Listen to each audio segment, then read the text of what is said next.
faut savoir que ici-bas, il ne peut y avoir deux individus qui aient les mêmes empreintes digitales. C'est ce concept qui a conduit à concevoir des fichiers électoraux biométriques. Mais on en est très loin, malheureusement, aussi bien en ce qui concerne la Guinée que beaucoup d'autres pays africains qui sont passés à la biométrie. D'accord. Monsieur Faye Abilmono, je me tourne vers vous pour demander votre point de vue sur le fichier électoral qui nous a permis d'aller aux dernières élections présidentielles. Que représente ce fichier pour vous? Est-ce qu'il est propre? Est-ce qu'il est neutre? Ben, je trouve que c'est un travail qui a été fait par une commission que je considère être neutre, c'est-à-dire qui n'était pas des deux camps qui sont face à face aujourd'hui, c'est-à-dire l'arc-en-ciel d'un côté et l'alliance Medala de l'autre. Ça a été constitué, je crois, je n'étais pas ici en Guinée, mais on a commencé à parler de la constitution du fichier électoral depuis 2007. Alors, il y a eu un ensemble de démarches qui ont été faites et qui nous ont amenés à ce fichier. Et ce qui est important à mentionner par rapport à tout cela, c'est que ce travail a été encadré par une loi, par une constitution. Donc pour vous, ce travail est irréprochable, il a été bien mené. Écoutez, un fichier électoral dans tous les pays du monde, je vis aux États-Unis depuis plus de 10 ans, ça va toujours avoir quelques faiblesses. C'est pour cette raison que le code électoral de notre pays produit annuellement une révision du fichier électoral. Ce n'est pas nécessairement parce que dans le fichier, nous avons des imperfections. Et justement, moi je voudrais que... C'est parce que lorsqu'on parle de révision du fichier électoral, c'est parce qu'au moment où nous faisons le recensement électoral, aujourd'hui, il y a des gens qui peuvent avoir 16 ans, qui 2 ans après ont l'âge de la majorité pour pouvoir voter. Alors, si annuellement nous prévoyons une révision du fichier électoral, c'est pour que toutes ces personnes soient ajoutées. Et vous le savez aussi, c'est la loi de la vie, on naît et on meurt. Il y a des gens, entre-temps, depuis 2007-2008, qui ne sont plus de ce monde. Ils ne peuvent plus continuer à faire partie du fichier électoral. Donc, il faut en faire la révision. Ce sont deux objectifs essentiels. Maintenant, pour le cas particulier du fichier que nous avons devant nous, chacun de nous sait, durant les élections, on en a parlé de long à large, il y a au moins 462 000 personnes dont les informations ont été mal enregistrées à un niveau ou à un autre. Ce qui fait que la base de données a rejeté, et ceux-là sont dans les répertoires temporaires. Ce sont eux qui ont voté avec les récépissés au premier tour et qui ont voté avec les cartes alphanumériques au second tour. Donc il est question aujourd'hui, pour que notre fichier ait une valeur maximalisée, qu'on ait une révision qui prenne place pour ajouter. Sur la révision, on va y revenir. Je voulais juste que vous nous parliez d'abord du fichier électoral. Est-ce que le recensement qui a mené à ce fichier a été bien fait ou pas? Là, vous allez répondre à ma question. Monsieur Makanera, sur ce fichier de 2010. Bon, je voudrais vous votre dire, constat dessus. Mon constat est très simple et je suis parmi ceux-là qui sont très bien placés pour en parler, pour la simple raison... Oui, parce que je rappelle que vous évoluez aussi au ministère de l'administration du territoire et de Bon, indépendamment de ce poste, c'est que j'étais présent pendant tout le parcours du processus électoral et j'ai présidé la commission qui était chargée sur la préfecture de Boké. Alors, sur ce fichier... Je m'en vais vous dire que ce fichier est en deçà de ce qu'on attendait. C'est-à-dire? Pour la simple raison, je vais vous prendre l'exemple sur un petit village, dans la préfecture de Massanta, dans la sous-préfecture de Balizia, dans le district de Koulouma, le village natal de mon épouse, à Bézérega. Sur 200 personnes, il n'y a eu que 8 qui ont pu voter, et au premier et au second, malgré tout ce qu'on a fait comme correction. Qu'est-ce que je m'en vais vous dire? Lorsque on parle qu'on a émis les cartes alphanumériques pour permettre à certains électeurs de voter, c'est en ce moment les gens ont eu plus de problèmes. Parce que ceux-là qui ont voté au premier tour avec récépissé, la plus grande partie est restée sans carte alphanumérique. Bien qu'ayant leur propre récépissé, ils n'ont pas pu exercer leur droit de vote. Ça, c'est un deuxième.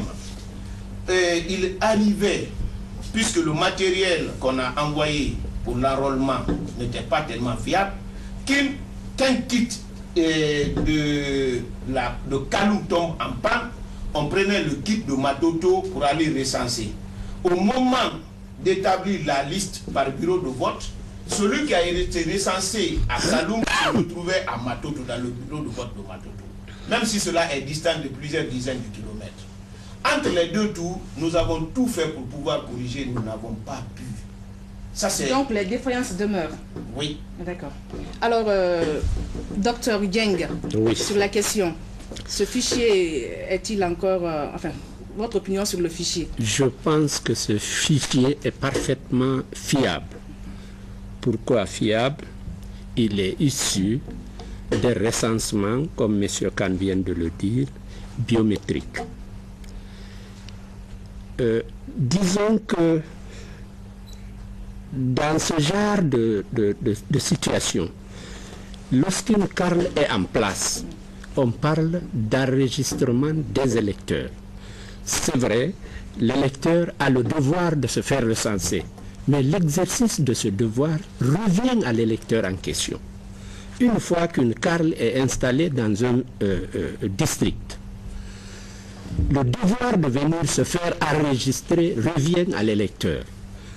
Je pense que les kits ont été équitablement répartis sur l'ensemble du territoire national. Donc pour vous, au niveau de ce fichier, il n'y a aucune... Pour moi, effectivement, M. Faya vient de le dire, il y a des gens, pour une raison ou pour une autre, n'ont pas pu se faire recenser. Il faut leur permettre, donner la possibilité de se recenser, c'est clair. Il y a des gens qui sont certainement sur le fichier qui sont décédés. Il faut les extraire. Et il y a certainement des gens qui ont atteint l'âge de voter entre-temps. Il faut les remettre sur les fichiers. Mais je pense que toutes ces opérations peuvent se réaliser au cours d'une révision, d'une simple révision. C'est ça. Une simple révision, c'est ça. C'est ça même l'objectif de la révision. Donc je pense qu'en dehors de ces situations, il n'y a aucune raison qui fait que ce fichier ne soit pas un fichier fiable. D'accord. Monsieur Khan, sur la question. Oui, déjà je vais rebondir un peu sur ce que M. Dieng disait. Il faut se référer à la loi. Quand on parle de choses, il faut savoir de quoi on parle. Si on parle de révision, il s'agit essentiellement des jeunes citoyens qui sont arrivés en âge de voter en 2011. Ça veut dire quoi? Tous les mal enrôlés dont vous parlez, tous ceux qui n'ont pas pu se faire enregistrer et qui avaient plus de 18 ans avant, ne pourront pas figurer dans ce fichier, c'est la loi qui le dit.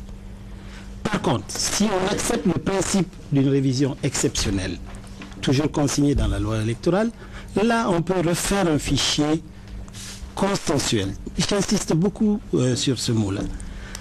Car enfin, Mme Keïta, en 80, je vais reprendre des statistiques pour montrer qu'il est sous-dimensionné.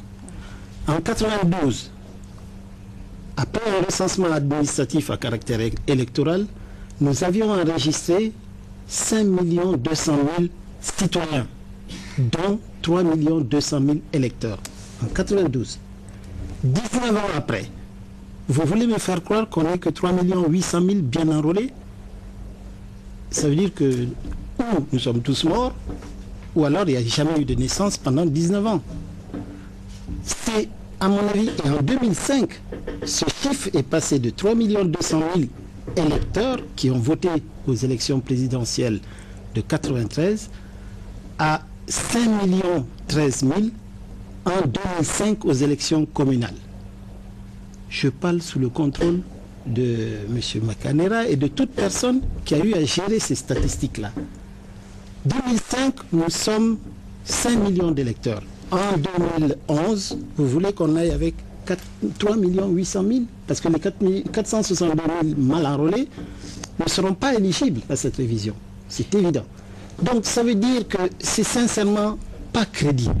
Et c'est même à la limite indécent de demander une simple révision de ces listes parce que ça veut dire qu'on met en marge de leur droit de vote des milliers, des centaines de milliers d'électeurs. Donc pour vous, il faut faire une révision intégrale. Vous voulez rebondir sur ce que M. Khan vient de dire, parce que là, on a des informations qui... Voilà, il ne faut pas que l'on induise le peuple à l'erreur, parce que Khan, qui est l'expert, dit que dans le cadre d'une révision de la liste électorale, les personnes qui ne se sont pas fait recenser, qui avaient l'âge de voter au moment où on faisait le recensement, c'est un mensonge. Il faut le dire, il ne peut pas me pointer du doigt une disposition de la loi qui le dit expressément que lorsqu'on parle de révision, on n'inclura pas dans le processus tous ceux qui avaient l'âge de voter au moment où le recensement se faisait, et maintenant qu'il est question de révision, ceux-là ne seront pas inclus. Nous sommes là pour respecter la loi. M. Khan l'a dit lui-même. Je crois que nous devons rester dans ce que la loi dit. J'ai devant moi le code électoral, j'ai devant moi la constitution. Ce sont mes bibles politiques. Quand je dois intervenir sur les ondes, je n'aime pas un peu les gens. Monsieur Khan. Oui, je vous réponds directement, donc je n'ai pas de commentaire à faire. Non, sur le fond comme sur la forme, je suis loin d'être d'accord avec lui, parce que la révision consiste à prendre, on part d'un fichier, et tous ceux qui sont nés au 31 décembre de l'année d'élection peuvent se faire inscrire. C'est le premier tableau. Entre le 30 septembre et le 31 décembre, on a ce qu'on appelle un deuxième tableau d'inscrits. C'est dans la loi.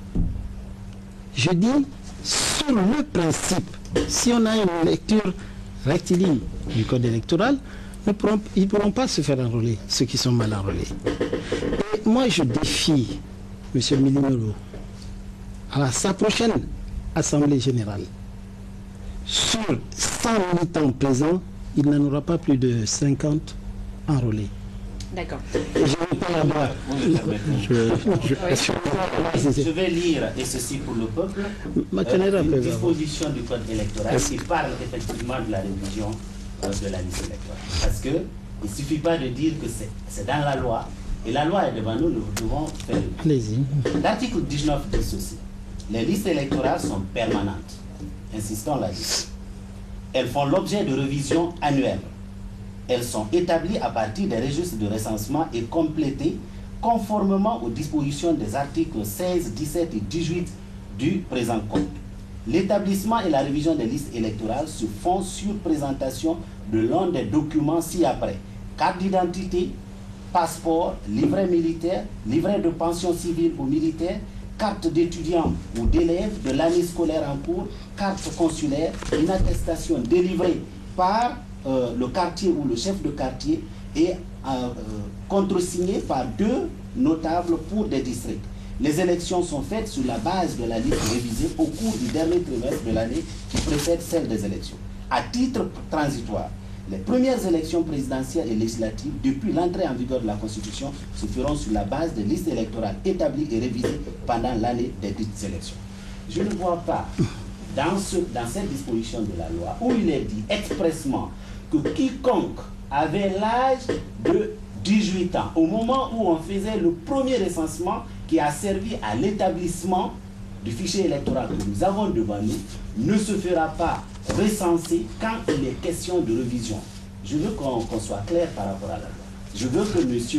Khan me dise dans la Constitution comme dans le Code électoral la disposition qui exclut expressément toutes les personnes qui étaient en âge de voter mais qui ne se sont pas fait enrôler et qui aujourd'hui dans le cadre d'une révision électorale de la liste électorale ne seront pas concernés.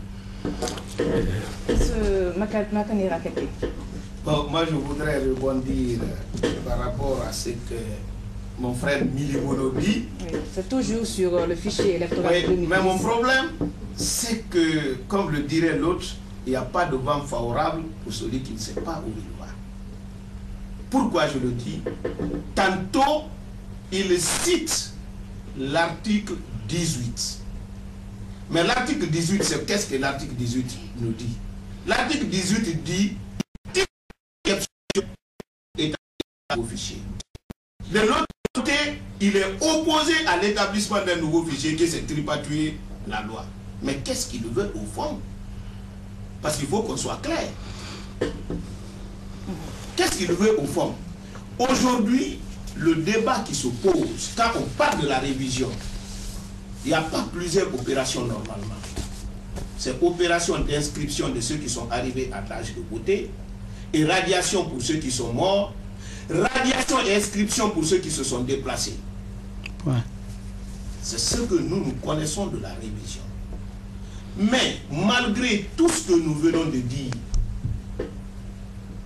qu'est-ce qui est important aujourd'hui? C'est le peuple de Guinée ou bien l'intérêt de quelques politiciens qui savent qu'ils ont manigancé quelque chose. Lorsqu'on va établir un nouveau fichier, il y aura un changement. C'est là la grande interrogation. Très bien. Quoi qu'il en soit, vous êtes tous unanimes sur ce... Je reviens. Vous êtes tous unanimes sur ce plateau. Il y a forcément des choses à corriger dans ce fichier de 2010. C'est la façon peut-être de corriger maintenant qui oppose les uns et les autres.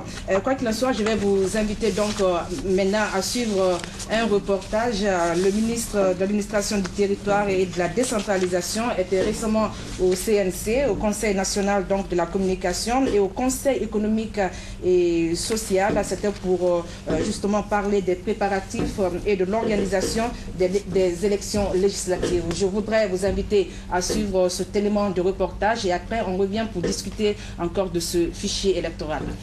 Dans le processus électoral guinéen, le ministre de l'administration du territoire et de la décentralisation s'est rendu au siège du Conseil économique et social. Alassane Condé était venu pour parler avec les cadres de cette institution des préparatifs et l'organisation des futures échéances électorales, notamment les législatives, qui constituent un maillon important dans la démocratisation d'un pays. Un pouvoir à deux pieds, ça ne suffit pas. Le troisième pouvoir, qui est le pouvoir législatif, il faut qu'on l'organise dans les meilleures conditions.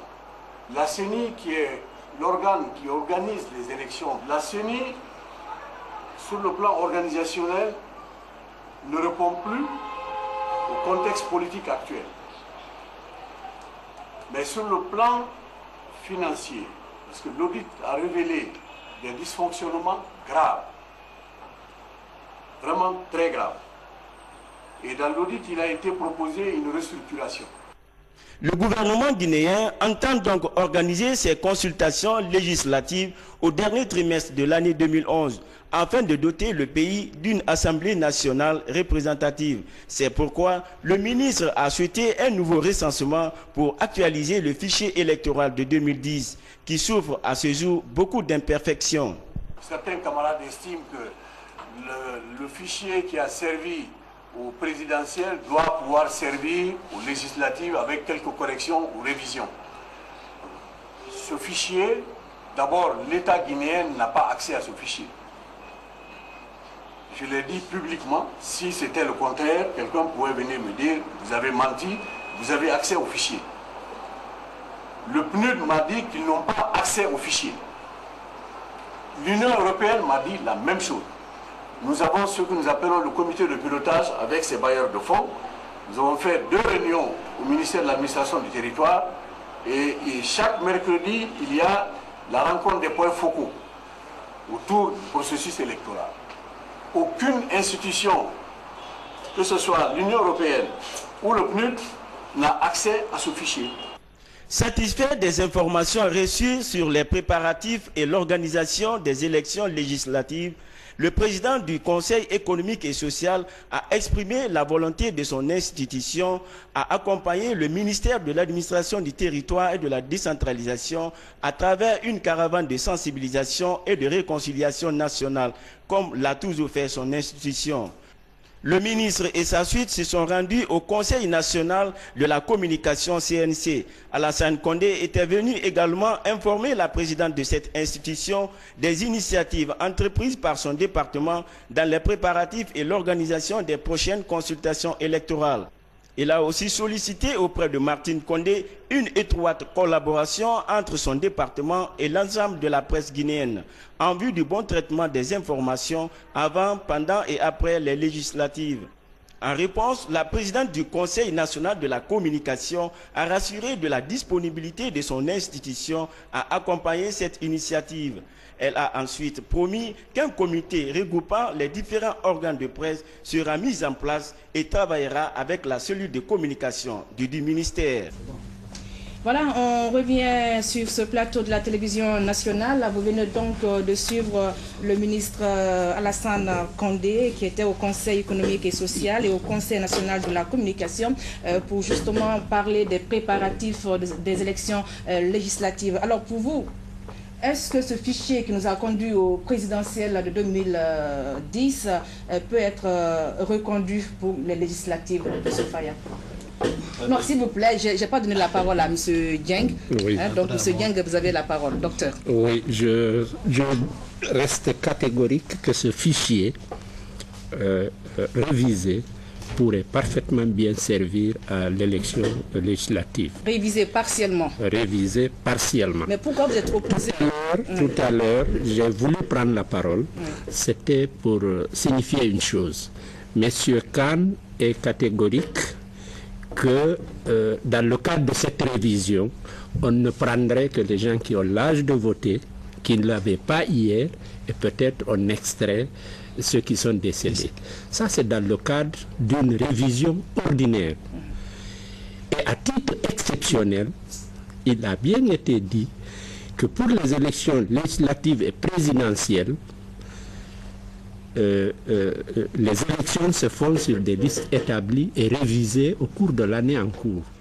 Donc je pense que consensuellement, une révision exceptionnelle, je dis bien révision exceptionnelle, consensuelle, peut bien être faite de façon à ce que les quelques petites anomalies qu'il y a encore à corriger le soient et qu'on aille à des élections avec l'officiel. Les anomalies, comme vous dites, pour ceux qui n'ont pas du tout été recensés, que faites-vous de ces gens? Ce sont eux, justement, c'est de ceux-là qu'il est question. Donc, ceux qui n'ont pas été, une fois qu'on réouvre certains ont été recensés plusieurs fois, puisque vous avez dit qu'il y a eu des imperfections quand même, on est tous d'accord dessus. Les imperfections, notons-les. Oui. Ceux qui ont été mal recensés, oui. Ceux pour lesquels, pour telle ou telle autre raison, ne l'ont pas été. Oui. Et disons ceux qui ont aujourd'hui l'âge de voter et ceux qui doivent être extraits de la liste parce que décédés. Voilà en fait les situations pour lesquelles une révision serait utile. Une révision partielle ou intégrale? Une révision partielle serait utile. Je vous fais remarquer que de toute façon, on a aujourd'hui au minimum les 4 millions de Guinéens qui détiennent leur carte biométrique. Moi, j'ai ma carte biométrique. 3 800 000. Oui, s'il vous plaît. Moi, j'ai ma carte. D'accord, c'est bien que vous donnez l'exemple sur vous-même. Même si c'est 3 millions. Là, je vais intervenir, s'il vous plaît, en tant que simple citoyenne, pas journaliste. Je n'ai pas été recensée. Les deux camps, que faites-vous de moi? Oui, vous serez recensé au cours de la révision exceptionnelle. D'accord. Monsieur Yaya, sur la question. Voilà, j'aime bien parce qu'il faudrait que peut-être vous accordiez vos violons là. Révision partielle ou révision exceptionnelle. Si c'est exceptionnel, je suis d'accord avec vous. Toutes ces personnes que vous venez de citer devront faire partie du nouveau fichier électoral. Alors ça veut dire quoi? Ça veut dire que le recensement est ouvert à tout le monde. Deuxièmement, pourquoi nous disons qu'il faut reprendre intégralement, y compris même ceux qui sont recensés? Pour deux types de raisons. La première, c'est le contenu même. Je vous ai donné la définition d'un fichier biométrique. Un fichier biométrique ne souffre pas de doublons. J'ai ici un cas de doublon. Pas tant. C'est la même personne, les mêmes lieux de date de naissance, etc. La même filiation. Ce n'est pas possible de trouver dans un fichier biométrique ce type d'anomalie. Je vous donne d'autres exemples également. Ce sont les listes d'émargement. Vous avez sur la même liste d'émargement, la même, et se suivent, la même personne. Une fois, 2 fois, et sur une liste électorale 3 fois. Je mets à votre disposition ces documents.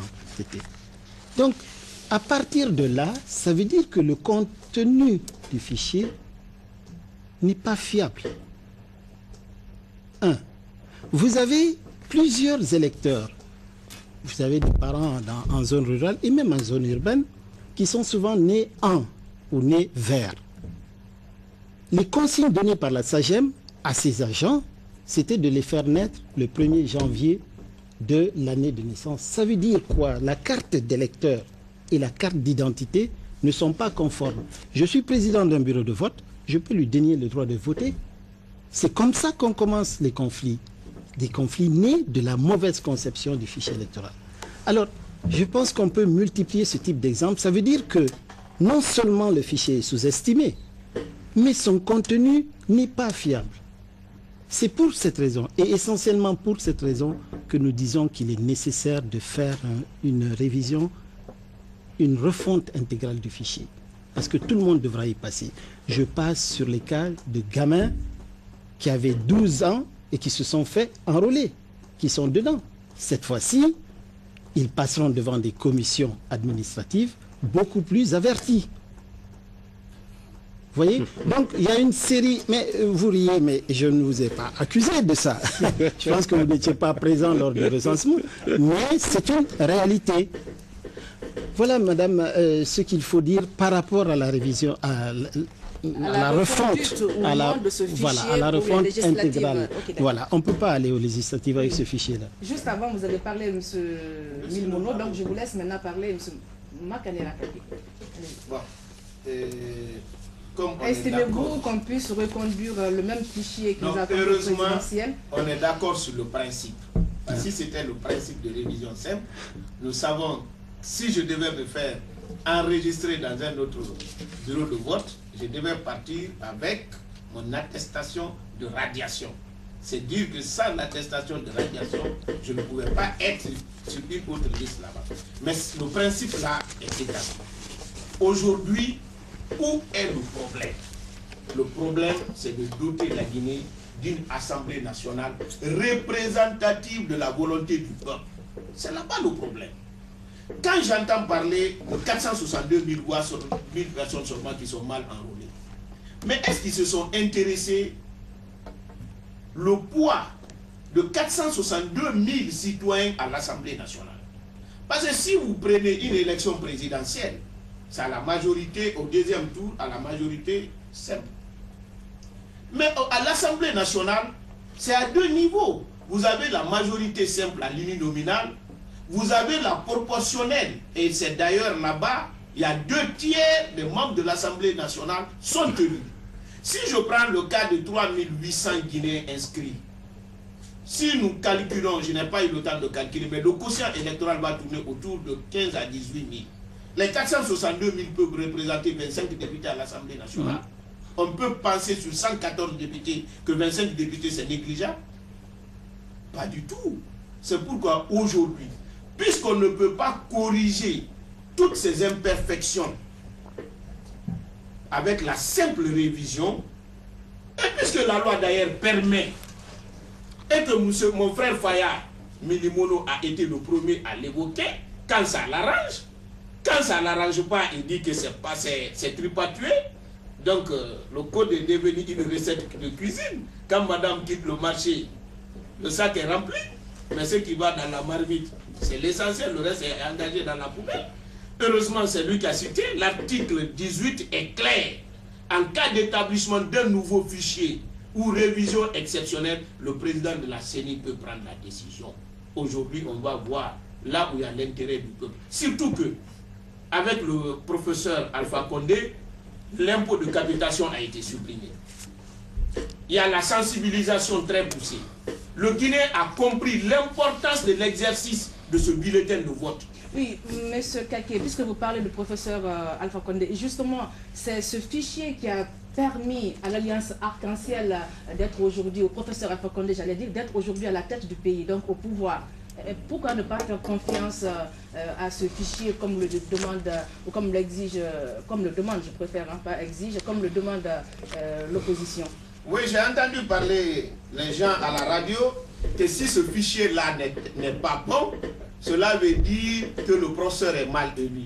Mais je leur ai dit qu'on n'a pas besoin d'être un docteur d'État pour pouvoir analyser le résultat du premier tour et le résultat du second tour du professeur et de Ella Sedouda Diallo, pour savoir les imperfections, les dysfonctionnements ont servi la cause de qui? Parce que ça ne peut pas servir les deux candidats à la fois et au même moment. Lorsque vous prenez l'Alliance Seloudalé au premier tour, ils ont totalisé près de 70% des suffrages exprimés, avec la correction de certaines imperfections qui ne se situaient même pas au-dessus de 50% des points que nous avons demandés. Au second tour, ils ont eu à peine 47%. Très bien. Docteur Yang, vous voulez réagir ou M. Milmono? Je n'ai pas encore eu la parole. Allez-y. Alors, en fait, moi, je vais m'attarder sur une chose. Quand nous parlons, ce n'est pas un débat simplement parce que c'est la volonté de Kake, c'est la volonté de M. Milmono, la volonté de Yang. C'est l'intérêt du peuple. Nous sommes une république. Et une république est fondée sur des lois. Nous avons une constitution, nous avons des lois. Si nous nous écartons des lois, nous sommes dans une république bananière. Période. Je vais lire, et j'aime le faire parce que c'est ça la Bible pour un homme politique. Oui. À titre transitoire, ça c'est dans l'article 19. À titre transitoire, les premières élections présidentielles et législatives. Nous sommes maintenant en train de parler des élections législatives. Tout à fait. Depuis l'entrée en vigueur de la Constitution se feront sur la base des listes électorales établies et révisées pendant l'année des dites élections. Je crois qu'on doit s'arrêter là-dessus pour dire que, à moins que nous soyons en voie ou nous soyons prêts à rentrer dans le cadre d'une république bananière, ceci est une disposition claire qu'il s'agira d'une révision. Je vais m'arrêter un tout petit peu parce qu'on nous a fait visionner un reportage. Il faut bien qu'on réagisse par rapport à ça. Quand il dit l'État guinéen n'a pas accès au fichier électoral, c'est faux. Il a parlé du PNUD. Non, mais laissez-le finir. Lorsque la SAGEM a été sélectionnée à la suite d'un appel d'offres, la SAGEM, à un moment donné, avait signé un contrat d'assistant technique avec la société Sabari. Ce contrat n'a pas marché. On ne sait pas qui des deux a violé le contrat. Bref, ça n'a pas permis donc à la SAGEM d'avoir un assistant technique qui aurait pris la relève pour s'occuper du fichier. Qu'est-ce que la SAGEM a fait? La SAGEM a organisé un concours national pour recruter des Guinéens qui doivent s'occuper de la gestion d'une base de données. J'ai travaillé à la gestion des bases de données pendant au moins 5 ans. Et je connais de quoi il s'agit. Ce que nous présente, encore une fois, on peut prendre 2 photos et les superposer, et les photocopier pour venir présenter sous forme de propagande devant la télévision nationale pour dire que c'est vrai. C'est une question qui peut se corriger à travers une petite commande. On peut introduire dans une base de données, n'est-ce pas, un tricker qui permet d'identifier tout ce qui est doublon et les éliminer. Un quoi? Un tricker? Tout à fait. Il est possible d'arriver à identifier, et ça c'est une question de minutes. La base de données est faite pour cela. Nous ne sommes pas dans une situation où, comme par exemple dans les années 90, on nous a dit que les résultats du baccalauréat nous ont produit 5 listes parce que le courant est parti et l'ordinateur, non, l'ordinateur est fait, c'est pour nous permettre de calculer en 1 minute des opérations compliquées en centaines de milliers, en millions de corps. D'accord. Donc on peut arriver à le faire. D'accord, oui. Il y a effectivement un accès parce que les 3 personnes qui ont été recrutées et qui s'occupent de la gestion de la base de données, je les ai physiquement rencontrés. C'est des Guinéens, c'est des cadres compétents guinéens qui s'occupent. Ils ont dit qu'ils ont eu accès au fichier. Ils ont accès au fichier.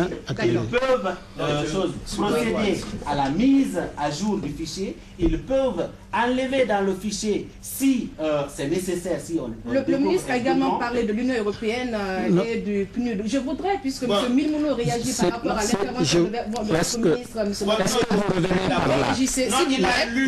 Il a lu une disposition de l'article. À moins que le grand docteur ne comprenne pas le français, à moins que le grand docteur n'a pas la maîtrise de la langue de Molière, je vais lire. Vous allez voir comment il peut, sans passer par la voie exceptionnelle, organiser l'élection cette année. L'article 19, alinéa 4, précise ce que vous avez dit. Au titre transitoire, les premières élections présidentielles et législatives depuis l'entrée en vigueur de la Constitution, se feront sur la base des listes électorales établies et révisées pendant l'année des dites élections. On a voté l'élection présidentielle en quelle année? Ce n'est pas en 2010. Nous sommes en quelle année cette année? Ce n'est pas en 2011. Comment on peut voter avec cette liste? Très bien. Alors, attendez, je voudrais que M. Khan, que vous réagissez. Non, mais attends. L'année là, c'est plus... On a dit l'année de l'élection. C'est ce qu'il faut comprendre. Il faut peut-être faire attention à la diversion organisée vraiment par Milimolo.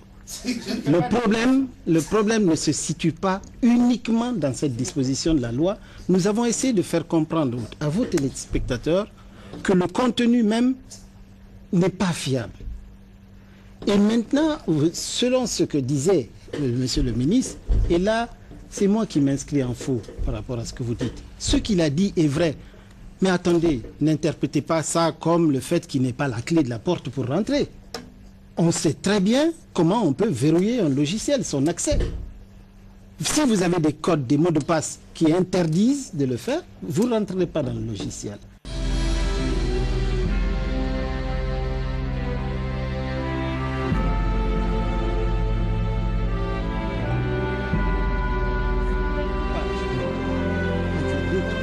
On a créé 1500 nouveaux bureaux de vote. Sur ces 1500 bureaux de vote, il y en avait 1100 en Haute-Guinée et Guinée forestière.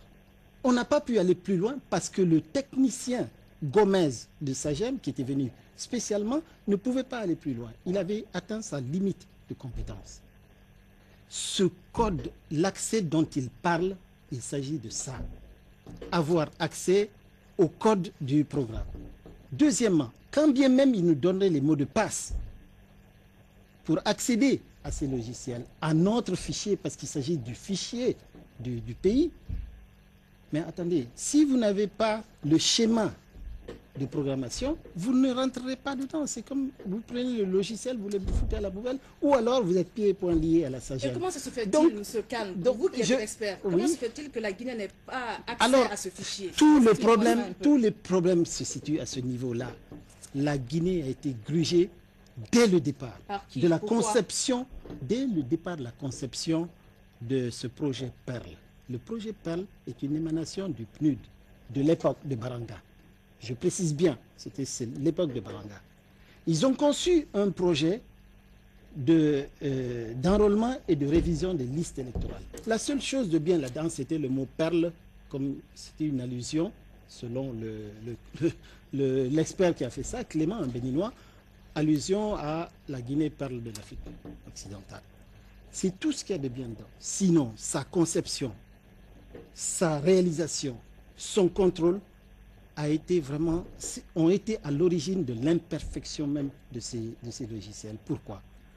Dans sa conception, on a introduit une notion que personne ne peut connaître. Monsieur Milimono, dites-moi votre carte, elle est où? Par contre, si je vous dis quel est votre quartier... Non, attendez. Par contre, si je vous dis... Laissez-moi finir. Non, laissez-moi finir. Parce que... Washington. Oui, non, mais c'est... Je sais exactement de quoi je parle. Parce que... On le laisse finir. Attendez, laissez-moi finir. Je veux dire, le commun des mortels en Guinée, on lui dit Karl, il ne connaît pas. Par contre, vous lui dites dans quel secteur, quel village, quel district, quel quartier vous êtes, il vous dit je suis là. Non. La conception même de l'enrôlement a été faussée là. À tel point que des électeurs de Dubreka étaient obligés d'aller voter à Kamsar simplement parce que le logiciel a été mal conçu, a été conçu sur des critères qui n'ont rien à voir avec le découpage administratif. Alors, j'insiste, quand le ministre dit qu'il n'a pas l'accès, il ne faut pas avoir une lecture rectiligne du mot accès, ce n'est pas la clé. C'est simplement l'accès pour des modifications, des besoins de modification. Si les propres techniciens venus de Paris, de Sagem, atteignent leur limite de compétence quand ils sont là, attendez, ne nous dites pas que nos techniciens qui n'ont pas la formation, qui n'ont jamais eu la formation requise. Alors, ce projet Perle a été conçu comme ça, en dehors de la Guinée. Le contrat a été signé, alors c'est un paradoxe, mais ça veut dire vraiment que l'État n'existait pas, comme le dit le professeur Alpha Condé. Un fichier électoral, c'est comme si le Japon finançait un port de pêche à Temenetai et qu'ils disent vous n'y accédez pas, c'est à moi. Parce que j'ai financé. Le PNUD a fait ça. Il a eu à gérer un trust fund à l'époque, fonds versés par l'Union européenne et d'autres bailleurs de fonds et le PNUD lui-même avec une petite contribution. Eh bien, quand ils ont eu à faire l'appel d'offres, ça n'a même pas été fait ici. Ils ont été faire ça à Jeppsund, à Copenhague, en excluant les ressources humaines, l'expertise existant ici. Vous avez parlé de Sabari. Mais c'est faux ce que vous dites n'importe quoi. Sabari n'a pas été associé. On lui a demandé en cours de route d'apporter son expertise. Mais quand les règles du jeu n'étaient pas bien définies, ils ont quitté. D'accord. Monsieur Kane, je voudrais Donc que, vous dites vraiment tout et le n'importe Dr quoi. Dieng, qui est chargé des questions électorales au niveau de l'Union des forces républicaines de Guinée, intervienne également sur la question. On vous a moins entendu. Bon, moi je réagis par rapport à ce que nous venons de voir. Oui, l'intervention du ministre de l'administration. De l'administration du territoire. Ça l'a sans compter, oui. Quand on prend l'alinéa 3, 4, je crois, de l'article 2 de la Constitution, il est bien dit que les élections sont organisées et supervisées par une commission électorale nationale indépendante. La CENI. La CENI. Quand on revient à l'article 132 de la même Constitution, il est bien dit que la Commission électorale nationale indépendante CENI est chargée de l'établissement et de la mise à jour du fichier électoral, de l'organisation, du déroulement et de la supervision des opérations de vote. Je pense qu'au vu de ces deux articles, sincèrement, c'est à la CENI qu'est dévolu de parler d'élection. Oui, mais justement, est-ce que la CENI est en mesure de mener les travaux de révision ou de refonte de cette liste électorale, d'autant plus que, vous le savez, on a un très mauvais souvenir de la CENI pendant le premier tour. Quel que soit P de X, c'est à cette CENI, c'est à la CENI que la Constitution donne la possibilité, les prérogatives de parler d'élection. C'est avec cette CENI qu'on devait normalement discuter, savoir qu'est-ce qu'il faille faire, qu'est-ce qu'il ne faille pas faire. Moi, je pense que le ministre de l'administration du territoire rentre dans un jeu qui n'est pas le sien. Je souhaite que réellement les choses se rétablissent conformément aux dispositions de la Constitution. C'est lui qui doit parler d'élection, que ce soit bien lui qui parle d'élection, pas un autre. Oui, c'est vrai. Le ministère de l'administration du territoire, normalement, est considéré comme un technicien qui devrait pouvoir aider la CENI. Mais c'est à la CENI de parler de cette... C'est à la CENI de parler d'élection, madame. Oui, sauf qu'on a vu les problèmes avec la CENI. Je ne sais pas, vous voulez réagir à ce que... Oui, je veux réagir rapidement. Allez-y. Vous savez, souvent, j'ai entendu les gens à la radio, mais ils déplacent le débat. Aujourd'hui, il ne se pose pas la question qui est compétent, qui ne l'est pas. Le premier problème qui se pose, est-ce qu'il y a l'opportunité d'établissement d'un nouveau fichier? Est-ce que les lois qui existent nous permettent de le faire? Heureusement, sur l'opportunité et le groupe, l'Alliance d'Alès et l'Arc-en-Ciel et l'administration, nous sommes tous d'accord qu'il y a des imperfections. Par rapport à est-ce que la loi est là qui permet d'établir un nouveau fichier, heureusement, l'article 18 permet au président de la CENI de demander l'établissement d'un nouveau fichier à titre exceptionnel. Donc le problème est résolu là-bas. Par rapport à la CENI, c'est clair, la loi est claire et nous sommes légalistes, nous respectons la loi. Donc c'est à la CENI d'organiser les élections. Mais attendez, c'est à la CENI de parler d'élection. D'organiser l'élection. Mais ceux qui ne comprennent pas, quand on dit à la CENI, ce n'est pas des personnes physiques, c'est à l'institution. L'image que nous avons de la CENI, c'est la classe politique. Et heureusement, comme la CENI est une autorité administrative indépendante, la nomination des cadres pour preuve se fait par décret. L'organisation et le fonctionnement tombent dans le domaine réglementaire. Il n'y a pas de problème. Quand le moment viendra, si tout ce que la CENI a fait pendant les deux tours, la classe politique, l'administration tireront toutes les conséquences. Toutes les conséquences, ça peut être la CENI actuelle continue, comme ça peut être une refondation pour une nouvelle CENI qui sera moins partisane. Parce que vous savez, qu'est-ce qui a miné la CENI entre les deux tours? Vous prenez des gens qui représentent dans une institution des partis politiques engagés dans la course et vous voulez leur dire qu'ils soient neutres. C'est pas facile. Je crois que quand je commence maintenant, je ne veux pas être interrompu par mon ami. Parce que quand je commence à parler, il a toujours tenté de m'interrompre. Pour aborder dans le même sens que M. Dieng, Monsieur le ministre de l'administration du territoire a un rôle qu'il le joue. Il est un assistant technique qui se limite à l'assistanat. Nous avons aujourd'hui devant nous un document qui émane du ministère de l'administration du territoire et de la décentralisation. C'est un projet de décret. Quel est son intitulé? Décret portant définition des compétences du département, du ministère de l'administration du territoire et de la décentralisation et la commission électorale nationale indépendante. Alors que dans la Constitution, l'alinéa que vient de lire tout à l'heure M. Dieng indique clairement qu'il n'y a qu'un seul organe responsable de l'organisation des élections. Le processus électoral a commencé par l'établissement de la liste électorale jusqu'à la diffusion des résultats provisoires. Tout à fait. Nous avons un ministre qui veut réécrire la Constitution et qui veut changer la Constitution guinéenne à travers un acte réglementaire. Je ne suis pas un juriste, mais je trouve que ça c'est une imposture. Il faut que les Guinéens y veillent et c'est pour cette raison qu'on considère que l'habillage, reprendre un recensement général, c'est juste pour se doter d'une opportunité de tripatuer le fichier électoral et s'assurer une possibilité de gagner les élections à venir, quelles que soient ces élections. Aujourd'hui, nous devons nous arrêter sur les textes. Le texte constitutionnel est fondamental. Le code électoral est fondamental. Il y a des gens qui sont en train de parler, peut-être, ils pensent que jouer avec les mots, c'est ce qui est important pour le peuple.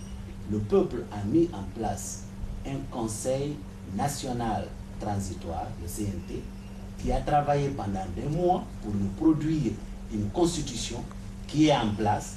Elle a des faiblesses, mais c'est grâce à elle que nous avons un président de la République. C'est grâce à ce fichier électoral qu'aujourd'hui on dénonce qu'on a un président de la République.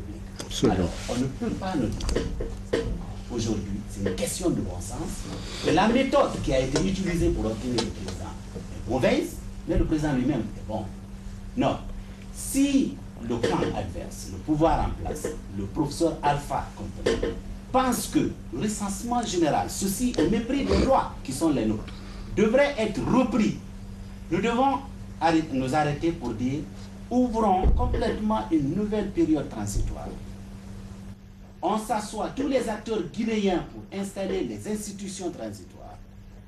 Nous mettons en place une commission qui va reprendre tout le processus électoral parce que, tenez-vous bien, ça nous a pris au moins 3 bonnes années pour arriver au fichier électoral qu'on veut aujourd'hui rejeter du revers de la main parce que simplement on a un agenda politique. L'agenda politique ici, c'est pour tripatuer effectivement le fichier électoral pour se donner. On a suivi, M. Khan, je crois que M. Kake, je veux insister là-dessus, on a suivi une autorité compétente dans ce pays, un membre qui se trouve être même président provisoire de la CENI, dire que le problème du fichier électoral, c'est qu'il comporte 50% des gens d'une même communauté. Ça, ce n'est pas un problème.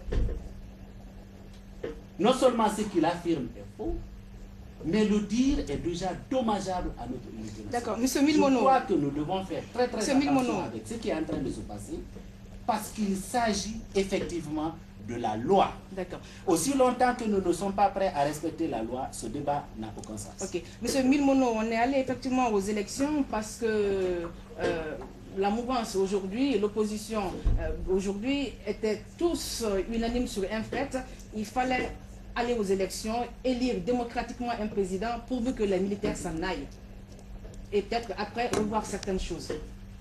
Mais il est aussi prévu dans les parle d'un textes. projet de On le laisse terminer, M. Il est Wakadera, s'il vous aussi plaît. dit dans les textes qui ont encadré ce processus jusqu'à l'obtention des résultats que nous connaissons, Oui. qu'à titre provisoire, ce fichier-là, il n'a pas été fabriqué par l'UFDG, ni par la NGR, ni par l'UFR. ça a été fabriqué par une commission qui a été créée à cet effet. Monsieur Khan, sur l'implication de la CENI à faire réviser intégralement ou partiellement ce fichier. Écoutez, encore une fois, le débat auquel vous nous avez conviés, c'était de savoir si il faut faire une révision partielle. Nous sommes arrivés effectivement à une conclusion consensuelle, il faut reprendre le fichier. Ah non. Je pense. Ah non, ah non, ah non, Je ah pense. non, non, Maintenant, non, non. considérant maintenant par rapport à la CENI. On le laisse terminer, après je vous donne la parole, docteur Dieng. Par rapport à la CENI, il faut vraiment être frappé de cécité pour ne pas se rendre compte que des limites techniques, organisationnelles et même morales actuellement de la CENI.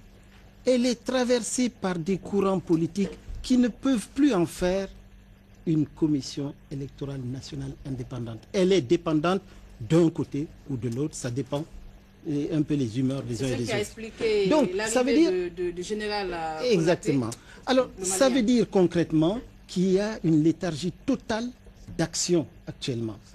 Le général Sangaré. Le général Sangaré. Donc, je veux dire que l'administration, dans ses prérogatives, parce que c'est la fonction régalienne de l'État, de constituer, à partir d'un recensement, un fichier électoral. Il ne le gérera pas. C'est la CENI qui va le gérer. Mais sa constitution, et deuxièmement, elle en a les moyens à la fois humains, techniques et matériels. On est en train de singer à gauche et à droite les CENI qui se... Mais aujourd'hui, sachez qu'en Afrique, les gens en reviennent de ces CENI. Et il faut avoir le courage de dire aujourd'hui que si nous sommes dans un tas d'imbroglio, c'est du fait que la direction de la CENI, à l'avènement du CNDD, est allée placer une ordonnance 015 qui a été un viol des accords comment ça s'appelle, des forces vives. Ils ont fait un hold-up aux forces vives. Alors, on peut recadrer, mais pour l'instant, c'est faire un mauvais procès au MATD que de dire qu'ils veulent s'arroger le droit de faire les élections. C'est faux. Ils prennent les devants parce qu'il y a urgence. C'est le ministre de l'administration du territoire et de la décentralisation qu'on entend souvent intervenir. Parce que les autres sont muets et parce qu'ils sont en train de se... Il y a des clivages tels qu'ils ne pensent même pas à l'intérêt bien compris de ce pays. Alors, si ces gens ne peuvent pas bouger, vous pensez que l'État va rester? Je pense que les gens n'ont pas bien compris le message du professeur. Quand il dit qu'il a hérité d'un pays, pas d'un État, il veut remettre de l'ordre au niveau de l'État, des institutions. Il ne le fait pas comme dictateur. Il veut simplement aujourd'hui que l'État reprenne sa place. Et c'est une fonction régalienne de l'État que de constituer des fichiers administratifs à caractère électoral. En les acteurs, tous les acteurs concernés. Exactement. Docteur. S'il vous plaît, je suis d'accord avec M. Khan que le recensement et la révision de la liste électorale est nécessaire. Je suis d'accord avec M. Khan que le ministère de l'administration du territoire ne peut pas ne pas techniquement aider à réaliser ce processus. Mais je dis et je répète qu'il est dévolu à la CENI la responsabilité de parler d'élection. Un. Deuxièmement, si la CENI souffre de tout ce dont M. Khan est en train de dénoncer à l'heure actuelle, peut-être que tout cela est vrai, il serait revenu au ministère de l'administration du territoire de faire une pression sur le CNT pour que le CNT sorte la loi organique liée au fonctionnement de la CENI, pour que alors on renouvelle cette CENI et que cette CENI parle d'élection. Mais on ne va pas attendre. On laisse cette CENI qu'on est en train de critiquer aujourd'hui comme ça, pendant que des personnes qui ne sont pas autorisées s'arrogent le droit de faire ce que cette CENI devrait faire. Bon, je voudrais rebondir rapidement parce que le problème aujourd'hui, nous avons en face nos camarades qui ne maîtrisent pas bien les lois concernant ni la CENI, ni le code électoral. C'est vous qui le dites. Oui, je m'en vais vous dire rapidement. Premièrement, quand on parle du projet de décret, le projet de décret dont il s'agit il s'agit de limiter le rôle de l'administration du territoire et de la CENI. C'est-à-dire c'est un décret d'application conformément au code électoral qui dit que la CENI doit être appuyée techniquement par le ministère de l'administration du territoire et de la décentralisation. Quand on dit appuyer techniquement, on ne dit rien qui est technique, qui est administratif dans un processus électoral. Ne peut avoir conflit de compétences. C'est ce que le décret va définir, le rôle de chaque acteur. Ça, c'est un. Deuxièmement, je vous invite à voir dans la Constitution l'article 72. Vous allez comprendre, quand on dit loi, dans le sens strict, c'est ce qui est voté par l'Assemblée nationale. Dans le sens large, ça appartient et à l'Assemblée nationale et à l'exécutif. C'est-à-dire, il y a le domaine réglementaire. Quand vous allez lire, vous verrez tout ce qui concerne la CENI, parce que pour pouvoir parler de la loi sur la CENI, il faut savoir qu'est-ce que c'est la CENI. La CENI est une autorité administrative indépendante. Donc son fonctionnement, son organisation dépend du pouvoir réglementaire. C'est pourquoi les responsables, les agents de la CENI sont nommés par décret. D'accord. Alors, M. Khan, vous deux, s'il vous plaît, attendez seulement, s'il vous plaît, s'il vous plaît. Non, je ne vous enlève, non, pas du tout, au contraire, une minute. M. Khan, vous êtes pour une révision, disons, intégrale du fichier électoral, alors que les partenaires même, les partenaires traditionnels qui ont donc l'habitude de financer les élections ne sont pas aussi chauds. Écoutez, il y a deux raisons à ça. Et il faudra revenir en Afrique tout entière, en Guinée en particulier, de bonnes raisons, sur le rôle des PTF là. Vous dites financier, c'est partenaires techniques et financiers. Parce que toutes les erreurs qu'on a constatées au premier tour et qui ont été rectifiées par la présence des responsables de l'UFDG et du RPG, les techniciens étaient là. Ils le savaient, les experts, les soi-disant experts de l'Union européenne et d'autres étaient là. Ils ont cautionné. Mais écoutez, je veux dire, quand on dit que le 15 août, on peut aller aux élections et qu'on appuie ça, les élections dernières, c'est qu'on est là encore, on n'est pas objectif. On reporte à septembre, on reporte à octobre. Tout ça parce que nous avons mis la pression dans le cadre de la cellule d'appui aux élections de la CENI pour qu'on respecte ce que le professeur a demandé aux accords de Ouaga, que tous les points critiques que nous avons définis dans un mémorandum en 19 points, et lors de la réponse de la CENI, ils nous ont dit que nos 19 points étaient un bréviaire. À partir de là, nous avons mis en marche une machine qui allait inverser. Passer de 18 à 52%, c'est pas fait n'importe comment. Hein. C'est parce que nous avons appliqué. Alors, les PTF, pour eux, les élections ne valent que si elles sont tenues. Eh bien non, on ne peut plus accepter ça. Nous avons les répercussions de ce type d'approche, on les connaît. Ce sont les conflits, ce sont les déflagrations post-électorales. Et en même temps, sans ses partenaires, je ne vois pas comment la Guinée va financer ses élections. Écoutez, comment voulez-vous qu'aujourd'hui, les bailleurs principaux qui ont financé ce recensement se dédisent? Parce que s'ils disent qu'on fait une révision, on reprend complètement, ça veut dire qu'ils ont financé, appuyé techniquement, organisationnellement, conceptuellement, un fichier électoral qui a été bâclé. Donc ils ne peuvent pas aujourd'hui dire le contraire. Mais enfin, asseyons-nous. En fait, il s'agit de quoi? Il s'agit de la Guinée d'abord. Nous sommes en train de parler de la période transitoire. Elle ne prendra fin que lorsque les élections présidentielles auront été faites, les élections législatives auront été faites. Et lorsque quelqu'un me dit aujourd'hui, en utilisant le mot recensement général, qu'en 2 mois, on peut faire le travail qui a été fait en 3 ans pour arriver à un fichier électoral dont je viens de vous démontrer qu'il est effectivement accessible, qu'il peut être corrigé, je trouve qu'on manque un peu de bonne volonté. Lorsque mon frère Kake dit que nous ne maîtrisons pas la loi et le refaire à l'article 72, j'aurais pu lire l'article 72, parce que l'article 72 ne mentionne même pas ce dont il vient de parler. C'est quelqu'un qui saute sur les mots pour simplement se faire plaisir. Je voudrais qu'on donne ces arguments sans faire d'attaque personnelle à M. Je voulais lire allez-y droit au but, sans attaque personnelle. 132 de la Constitution guinéenne, qui indique clairement les rôles. La Commission électorale nationale indépendante, CENI, est chargée de l'établissement et de la mise à jour du fichier électoral, de l'organisation, du déroulement et de la supervision des opérations de vote. Elle en proclame des résultats provisoires. Aujourd'hui, lorsqu'on nous présente un papier chiffon comme celui-ci, pour dire qu'on est en train de faire un décret d'application, je dis il faut être sérieux avec les autres. Nous n'accepterons pas qu'on fasse de la Guinée une république bananière.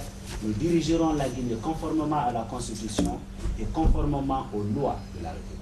On n'invente pas la loi. Ce n'est pas le président de la République qui vote la loi. C'est l'Assemblée nationale qui doit voter la loi. Et il est extrêmement important que le peuple de Guinée le sache. Ce dont nous sommes en train de parler, il s'agit d'un fichier électoral qui a été élaboré, non pas par le RPG, ni par l'UFDG, ni par la NGR, mon parti, mais ça a été élaboré par des commissions qui ont été constituées à cet effet. Si on est expert et on est compétent, on devait l'avoir dit au lieu de venir aujourd'hui attendre après que le même fichier ait été utilisé pour voter et élire un président. On vient défendre ce président en disant oui, la méthode qui a été utilisée pour élire le président est mauvaise, mais le président, lui, il est bon. Si vous voulez que nous reprenions les choses, je viens de le dire, qu'on rouvre une autre période transitoire, je crois que ça ne sera pas une manière de respecter. Monsieur Kane, je vais vous laisser réagir parce que là, c'est vous qui l'attaquez directement. Donc, je vous laisse réagir avant de poser la dernière question parce qu'il ne nous reste plus justement suffisamment de temps. Non, là, vous avez parlé, M. Milmono. Monsieur Kane, réagissez et avant la dernière question. En effet, il ne nous reste plus suffisamment de temps, s'il vous plaît. Non, mais sincèrement, moi, je pense que ce débat aurait été constructif si on ne nous amenait pas sur divers sentiers. Là. Vous pourriez faire une émission spéciale CENI, ça prendrait des heures, parce qu'on a nos points de vue dessus. Donc, aujourd'hui, il s'agissait de quoi? De savoir s'il y a opportunité de faire une simple révision ou une révision intégrale. Il est évident que compte tenu des éléments dont nous disposons dans ce fichier et qui ne sont modifiables par personne, je le défie de le prouver, il faut avoir un autre système qui permette, 1, de bloquer les doublons, 2, d'avoir un fichier dans lequel qui est le reflet des cartes d'identité, et ce n'est pas le cas aujourd'hui, etc. Le président, quand il a reçu, le professeur Alpha Condé, quand il a reçu la CENI le 1er janvier de cette année, CENI qui venait lui proposer un chronogramme, il leur a répondu non. Avant de parler chronogramme, parlons du fichier électoral. Et moi, je propose que je vais donner gratuitement les cartes d'identité à tous ceux-là qui se feront recenser. Mais c'est déjà certain que beaucoup de gens vont venir qui étaient déjà bloqués. Dans la foulée, ils lèvent l'impôt per capita. Mais c'est une foule d'électeurs qui vont venir. On ne peut pas aujourd'hui, sincèrement, en homme responsable, dénier le droit à des pans entiers d'électeurs de venir faire le choix d'un député. Il faut les laisser. Je ne vois pas en quoi ça vous gêne. Mais le faire en 2 mois, il suffit de mettre les moyens. Aujourd'hui, au lieu de 900 kits, passer avec 2000 ou 3000 kits, vous le faites en 2 mois et je vous défie de me prouver le contraire. Oui, docteur. Je le regrette franchement de constater que mon ami d'à côté dise que le président de la République a été élu sur un fichier bâclé. Ça, je le regrette. Et je précise qu'ils vont en tirer les conséquences parce que c'est scier la branche sur laquelle vraiment tout est assis. Ça, je le regrette. Quant à mon ami le constitutionnaliste, il demande qu'on revoie l'article 72. je souhaite qu'il regarde lui aussi l'article 83. Je m'arrête là. Alors, je vais rapidement... deux mots, juste deux mots seulement. avant ma dernière Je question. voudrais dire à mon frère Milimono, moi je lui dis deux choses. Il n'a qu'à savoir qu'est-ce qu'on appelle ordonnance, qu'est-ce qu'on appelle loi. Il saura si le président dans certains domaines peut prendre des lois ou pas. Ça c'est à son information. Par rapport à mon frère, l'article 72, je vous ai dit de lire parce qu'au niveau de l'article 72, on a cité le domaine législatif. Lisez la 83. Tout ce qui n'est pas dans le 72, ça tombe dans le domaine réglementaire. Très bien. Alors, dernière question. Qu'est-ce qu'il faut aujourd'hui pour doter la Guinée d'un fichier électoral consensuel? Docteur, pardon, monsieur Milimono. Qu'est-ce qu'il faut pour que la Guinée ait un fichier électoral qui soit accepté par tout le monde? Très bien. Pour que la Guinée ait un fichier qui soit acceptable par tout le monde, il faut procéder à la révision du fichier existant. C'est la loi qui nous le demande. Et là, cette révision comprendra l'ajout de tous ceux-là qui sont maintenant en âge de voter, qui n'avaient pas l'âge de voter au moment où on établissait le fichier électoral. Premier élément. Deuxième élément, la révision permettra aux 462 000 personnes qui ont voté avec les récépissés au premier tour et avec les cartes alphanumériques au second tour de compléter leur enrôlement pour qu'ils aient leur carte biométrique. Troisième élément, cela permettra à tous ceux qui, entre-temps, ont trouvé la mort, que leur âme repose en paix, d'être enlevés dans le fichier actuel. Et quatrièmement, toutes les personnes qui se sont déplacées de l'endroit où elles ont été recensées et qui se retrouvent ailleurs et qui vont probablement voter ailleurs, comme mon cas par exemple, j'ai été recensé à Washington, aujourd'hui je suis à Conakry. Si je dois voter à Conakry, je peux me faire réenrôler à partir de Conakry. Toute cette procédure de révision permettra donc de prendre en compte toutes les personnes qui ne sont pas encore sur le fichier électoral et qui devaient être sur le fichier électoral. Notre objectif à nous, de l'opposition, n'est pas d'exclure un Guinéen ou de nier le droit de vote à un Guinéen. Notre objectif, c'est d'arriver à quelque chose, à assainir, à améliorer notre fichier électoral sur la base d'une révision qui devra ajouter tout ce qui devrait être ajouté et enlever tout ce qui devrait être. Et cela doit être fait sans qu'il n'y ait une manipulation qui permettrait à un parti politique d'en avoir le contrôle du fichier électoral. Bon, moi je dis déjà qu'on est déjà le consensus, parce que l'information dont on dispose au jour d'aujourd'hui, c'est que sur les 134 partis politiques légalement constitués en République de Guinée, il n'y a que moins d'une vingtaine qui s'opposent. Il y a plus d'une centaine qui sont favorables. Ça, c'est déjà un score suffisant, puisque vous savez, même Dieu, il n'a pas reçu l'unanimité. Donc, on ne recherche même pas l'unanimité. Alors, qu'est-ce qu'il faut pour qu'on ait... Bon, il y a déjà le consensus. Mais qu'est-ce qu'il nous faut pour que les voix discordantes, puisque nous respectons quand même, bien que nous ne partageons pas leur opinion, mais nous respectons, parce que c'est ça la règle de la démocratie aussi. Il faudrait qu'on accepte de gagner par son effort, et non pas par les coups bas. Docteur. Je pense que la transition, je pense que la transition nous a doté d'un élément précieux. L'élément précieux, c'est la Constitution. C'est elle.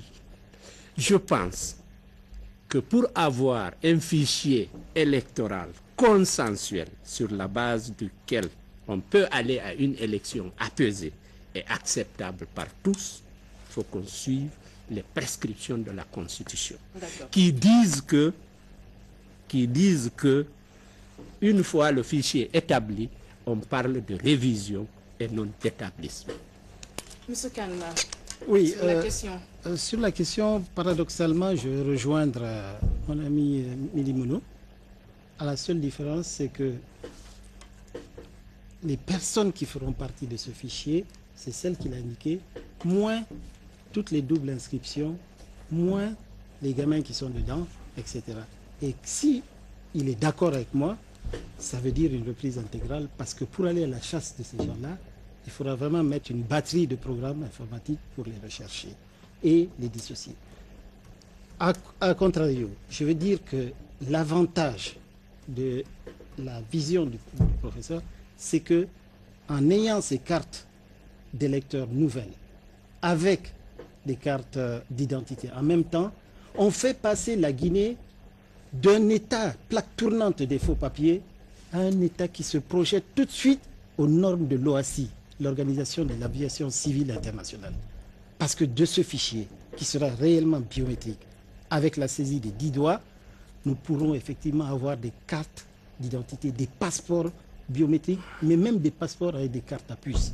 C'est même vrai que les cartes, les documents guinéens se retrouvent avec tout le monde. Avec tout le monde, avec n'importe qui, y compris même des passeports. Désormais, avec un fichier centralisé comme ça, qu'il soit domicilié au MATAP, aux statistiques, au plan, ou même à la CENI d'ailleurs, et ce fichier sera un point de départ de la maîtrise des statistiques vitales de ce pays. C'est important, c'est le retour de l'État.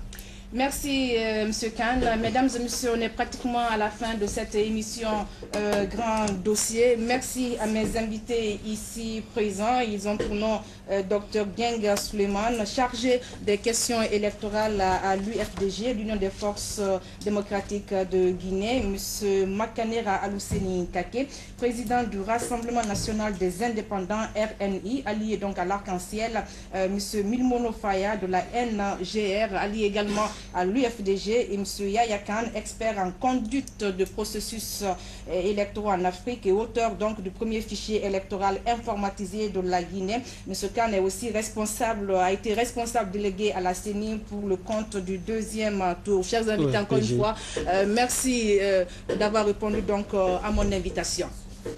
Chers téléspectateurs, prochain thème de l'émission Grand Dossier, les audits. Une première liste de 42 débuteurs est publiée. Ces personnes physiques ou morales doivent 27 milliards de francs guinéens à l'État. Où en est-on avec ce dossier? Jusqu'où ira l'État avec ses débuteurs? Les éléments de réponse, vous les aurez dans la prochaine émission Grand Dossier. Encore une fois, merci d'avoir été des nôtres. Bonne suite de programme télévisé. Merci. Messieurs, je vais vous inviter à la radio.